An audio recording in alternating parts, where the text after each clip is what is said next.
So he sat down and he says, this is kind of what it's going to be like. Let me show you some film footage that I have done in the past that I don't like showing anybody because it is a little brutal.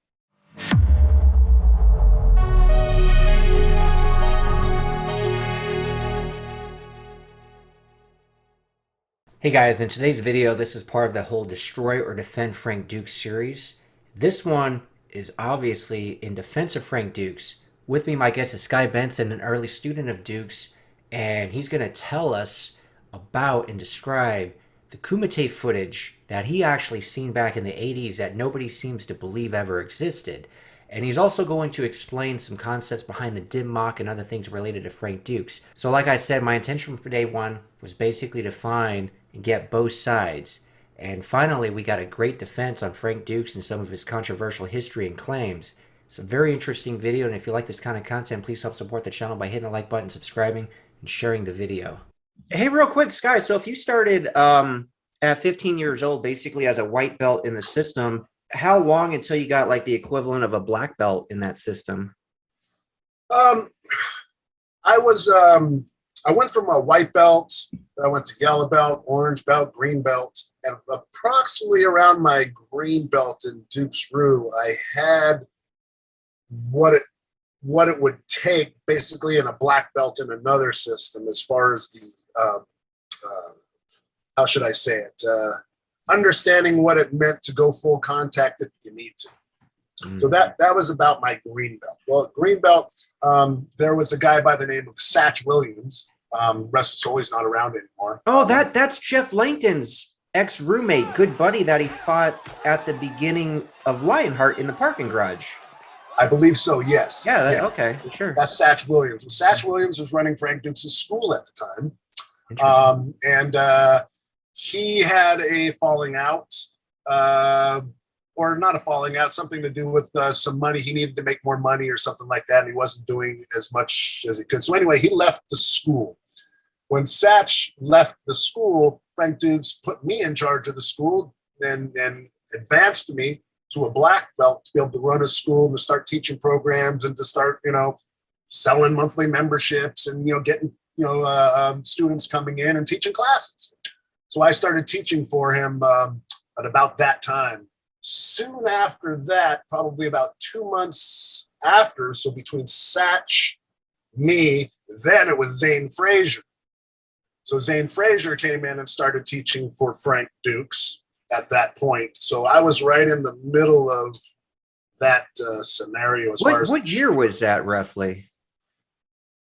Ballpark. I would say 86 or Oh, so. okay. This is interesting. I do want to ask you about this, based on a conversation we had on the phone. So about 1986. So the story goes that Frank Dux at one point, and we're going to discuss what happened to the footage, had footage of these so-called Kumite matches.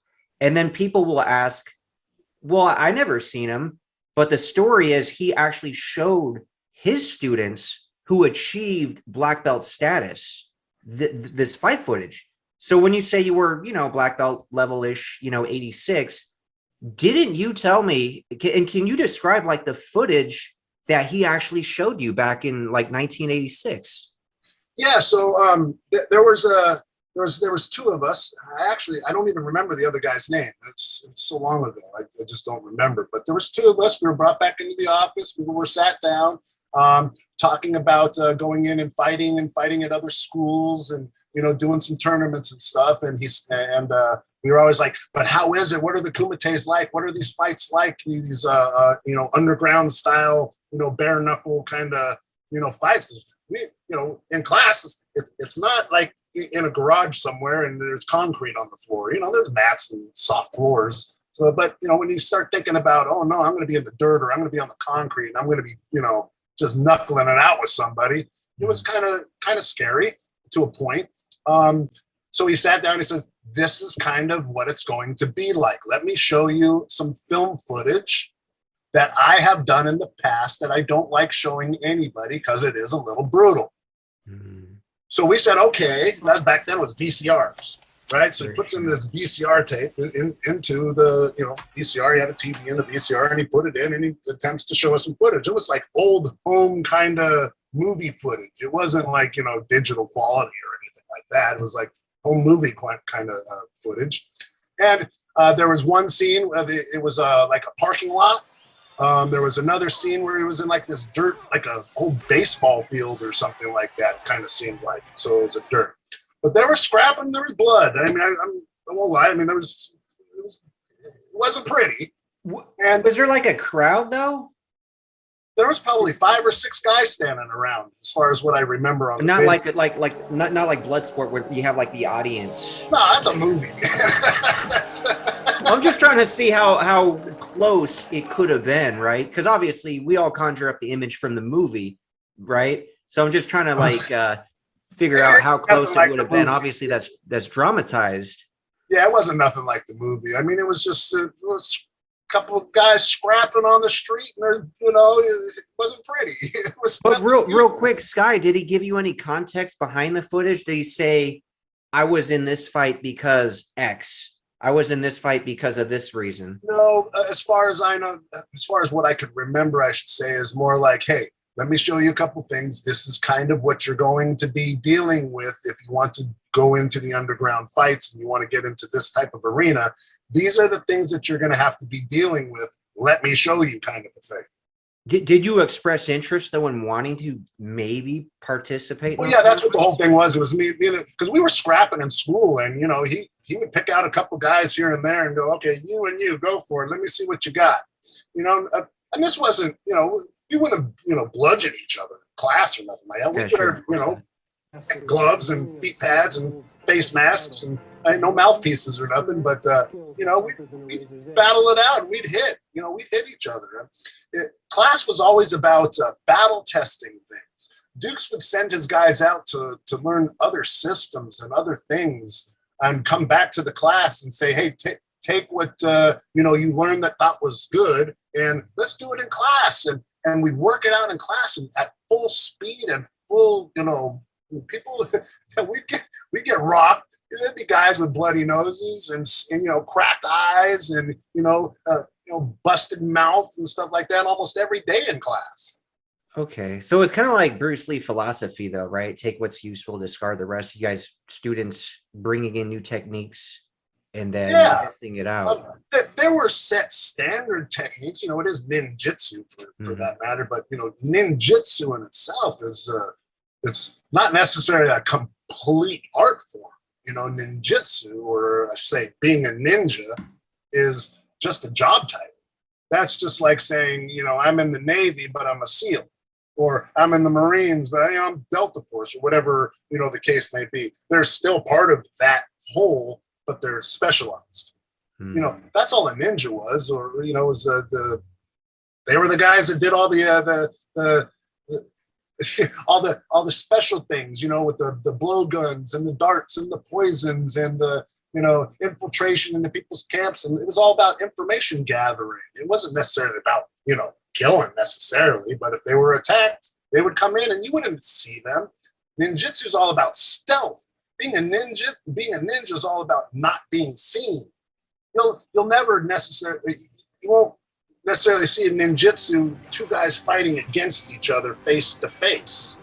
Doesn't happen. Yeah. That's just in the movies, primarily the canon movies back in the day. But real quick, going to the whole ninja thing, though. Yeah, sorry, man. No, that's cool because since it's ninjutsu, and you're not supposed to be seen. I mean, are you going through anything like that in the class curriculum? Because it sounds like you guys are just doing battle-tested martial arts techniques and not so much the secretive. It was always about, it was, we have something called BADCO, BADCO, which is blast, attack, destroy, attack, and basically, finish him, oblique, meaning always doing everything you can to get to back of the guy and take him down. He doesn't see what's going on. Let me ask you this, Guy. Let me ask you this. Going back, because obviously I need to ask things that people are going to be curious watching, sure. because No, there's so much controversy surrounding Dux, right? And I don't think aside from Dux himself, like there hasn't really been somebody who's gone on record like you and said, yeah, I actually seen footage of Dukes doing street fights, which to me kind of sounds more like the fights from Lionheart more than Bloodsport, based on how you describe him. But Well, going those were with fight that, tapes. It wasn't like, hey, I got a movie of the Kumite I was in. Look, No, going with that real quick, Sky. So, did Dukes ever tell you that he did have 329 matches and he did knock out like 57 people, I think, in a row? At least, if you go with the credits at the end of Bloodsport. I realize this is over his career, not that one day. This is over maybe that's what's throwing people off, because they never seen him fight, or how could he do all those fights in like one weekend? So you think that number's legit, just not over the course of like a day or a weekend? That's not a day or two. And single elimination bouts, you could go through 50, 60 guys in a day. I mean, it's not that hard in a single elimination bout. This guy against this guy, that guy goes. Then it's these two guys, and that guy goes. And, 50 fights, it might take you, 8-hour day. Just if you go to any tournament these days, there's hundreds of guys and there's one grand champion. That all took place in a day. So you never like question Dukes's claims as far as like the fight record, it sounds like. Everybody has questioned it. But yeah. I've actually seen him do stuff pretty quick, to other people, to where, okay, well, yeah, a fight could be done in 2-3 seconds and 4 seconds and 5 seconds, and the fight's over and the next guy comes up. I've seen him do some, amazing things. Give you an example. Was it last year or the year before in Mexico? He did a big giant seminar. It was The Art of the Knockout. There was over 180 people there. 180 people there. He knocked out every single one of them. And you told me about that. You or Francisco has got to get me that footage, man. There's footage of it, right? There's footage. Of course, Francisco videotapes everything. And he's just knocking guys out right and left, it sounds like. Even at his age. No, don't get me wrong. This was a seminar on the art of the knockout. So it wasn't like he just stand there toe to toe with each person, and they fight it out and he knocks them out. No, it was like, you can knock out a person like this. You can knock out a person like this. You can knock out a person like this. And each person is showing different knockouts, and those guys are getting knocked out though. Yeah. Who the hell would volunteer for that, man? But it's not like a boom. It's not. They're just certain spots, certain parts of the body that you can hit, and the body's going to crumble, man. There is contact. It's not a no contact situation. There is a little contact. Well, let me ask you this. So, just to play devil's advocate, because obviously people are going to say, well, this just sounds too damn convenient. So Dukes had the footage in a safe in his dojo that you seen like in '86, and then he had said like it got stolen. That's why he can't really show anybody anymore. But you can basically vouch for that. Didn't you say you were with Dukes at the time when that footage like did get stolen from, I guess, a safe in his dojo? Well, I wasn't there when the stuff got stolen, but I was there when the police showed up to do the investigation, because the doors were broken. We'll look into it, and we'll let you know if we find anything. You ever find anything? No. When was this, real quick, just for the timeline, roughly? Probably, I would say 80, somewhere between 86 and 89, I think. Somewhere. Oh, probably. So okay, I just assumed it was like the 90s. So it actually took place not that long. Yeah, I mean, I could be wrong on my dates. I don't really remember dates all that too well, to be honest with you. I mean, it wasn't something that, made an impression in my life that I had to remember that day. For me, it was Tuesday.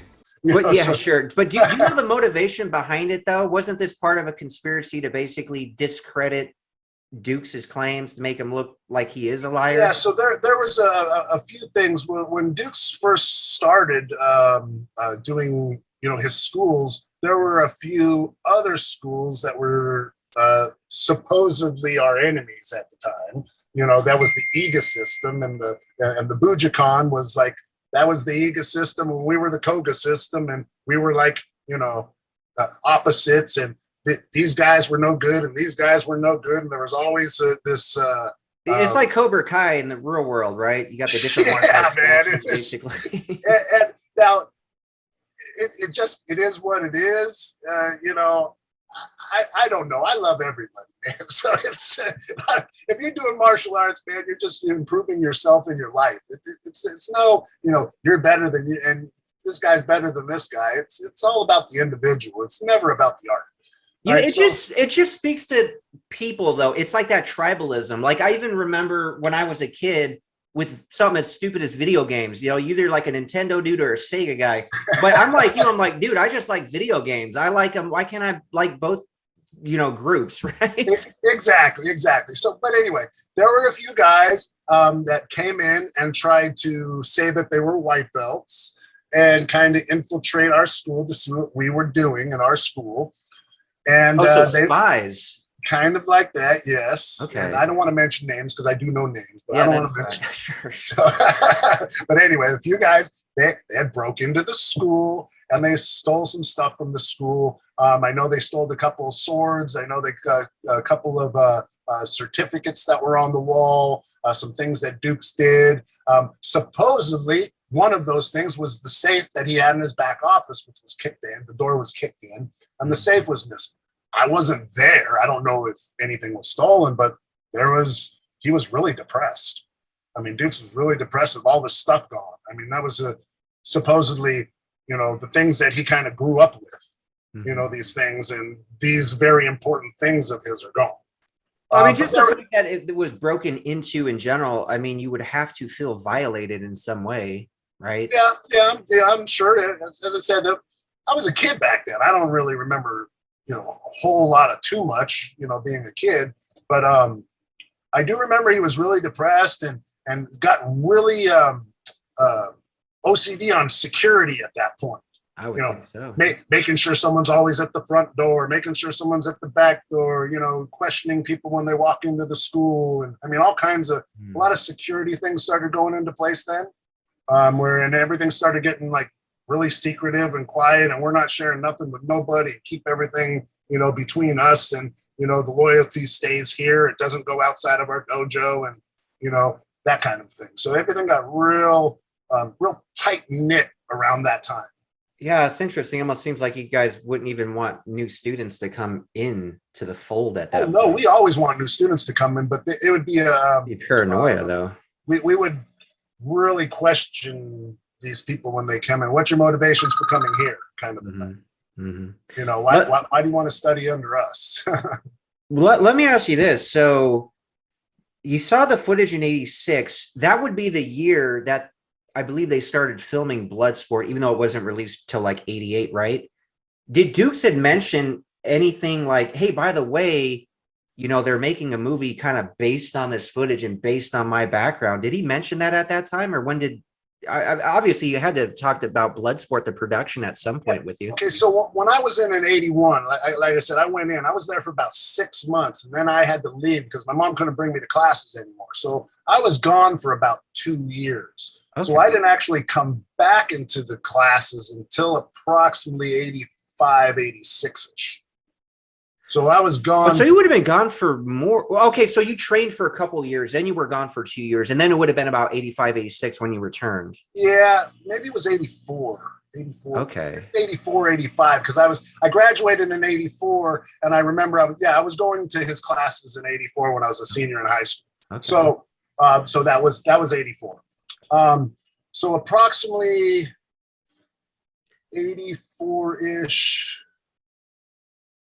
85, 86. Yeah, probably around 86, I would think. That happened.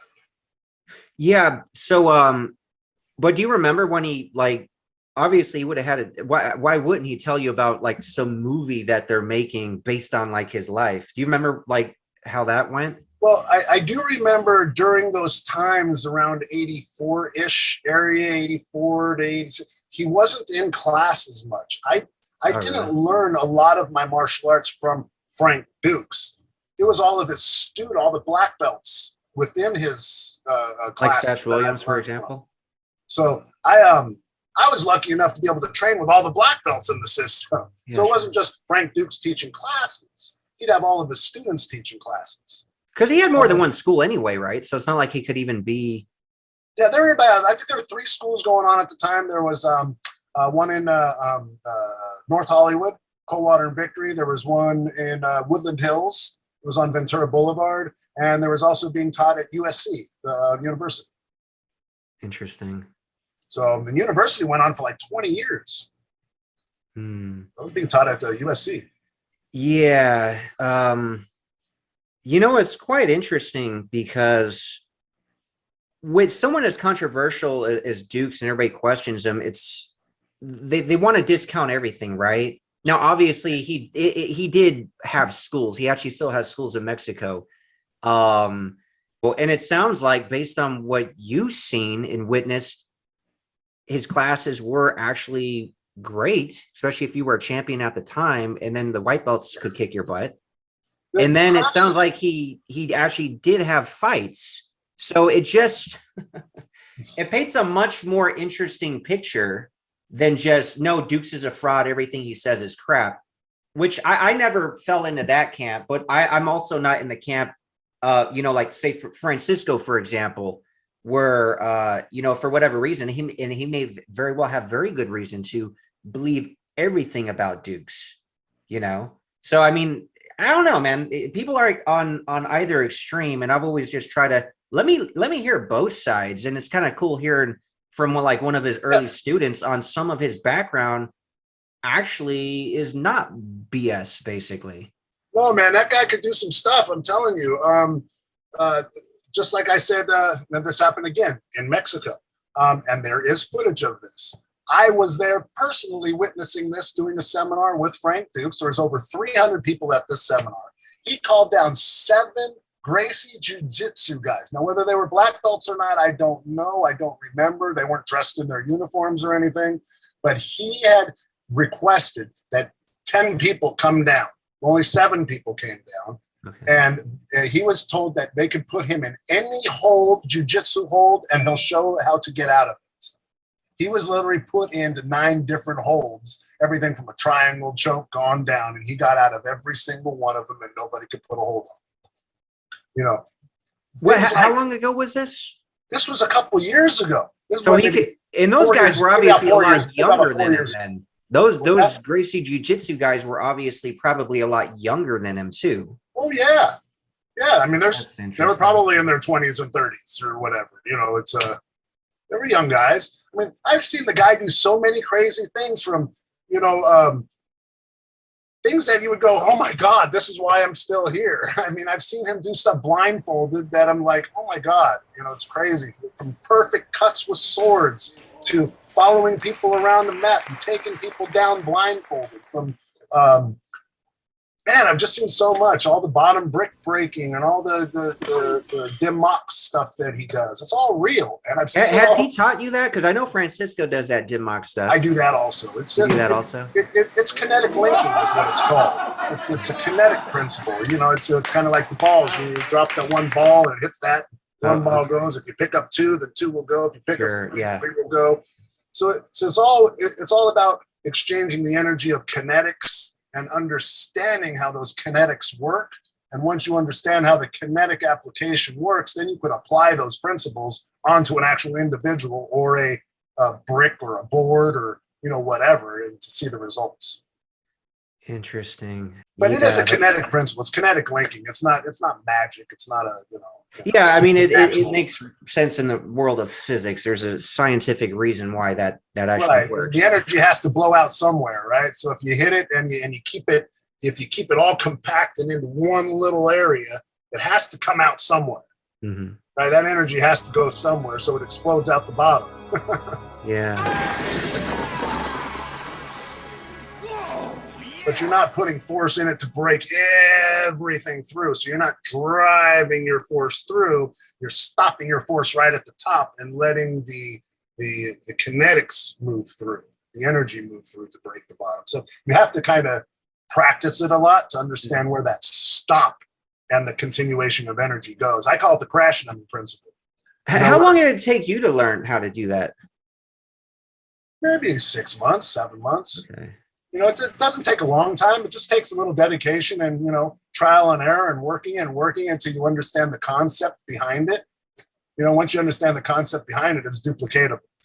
You know, and that's what makes the science of what we do so great is you got to remember, it's not Dux Ryu martial arts. It's Dux Ryu martial science.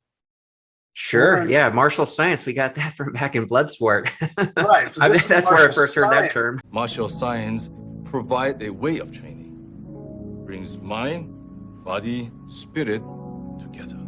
This isn't an art form where everything is copied and you do what I do and he does what he does and that person did what that guy did 10 years ago.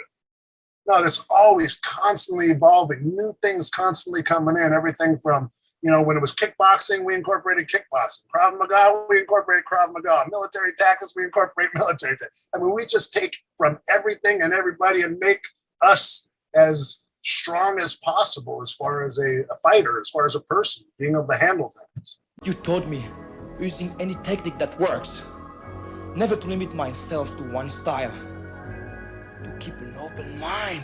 You know, it's like, I mean, do you remember your first fight? Mine? Yeah. Oh, you mean when I was like in elementary school? Well, no, maybe when your first tournament fight. I remember the excitement when I was a yellow green belt knocking a black belt What was on his his name? ass. Well, what was his This name? was a hard sparring match in my school, and this was a good guy. He was like the teacher's pet. He was good. He wasn't like a shitty black belt, like, and I've seen plenty of those, trust me. But see, I remember that more than tournaments because that was the one where my instructor at the time said, you know, you have to do tournaments. Right. And that guy, I could tell that guy was butthurt. But like I said, what was his name, though? I don't even remember, dude. Exactly. Like, but you fought him and he was in your school. It was and in, he was, it was in 1994, but I don't know his name. So and he didn't have a normal say, name. He was like a Korean dude. So I don't know. He had some what weird I'm saying name. is if you're in a Kumite fighting a bunch of guys, you're going to remember everybody you fight. You don't know their names. You see a guy in front of you, you're going to kick his ass. They don't tell you his name, or do you even care? You're going to say, oh, name 5 guys that you fought. I don't fucking know anybody's names that I fought. Yeah, unless they were huge fights like on pay-per-view or something and they marketed for weeks or months, then you remember. But yeah, I mean, shit, even the guy, my brother, he did a spinning, you know, hook kick and knocked this dude out in a Taekwondo tournament. Great. It was like, boom. Everyone was like, oh. But yeah, I don't know that guy's name. My brother doesn't know that guy's name, you know? That's what I'm saying. I'm like, who you remember you kicked their ass? And you think that guy's going to come out and say, oh, yeah, I remember when I got spin heel kicked in my head and got knocked out. I remember that. Yeah, he probably doesn't want to acknowledge that. You don't even remember your brother's name. Yeah. You know? So anyway, I'm just saying, it's just No, that's a good point, man. Tournaments That's a good point. and talk. Yeah.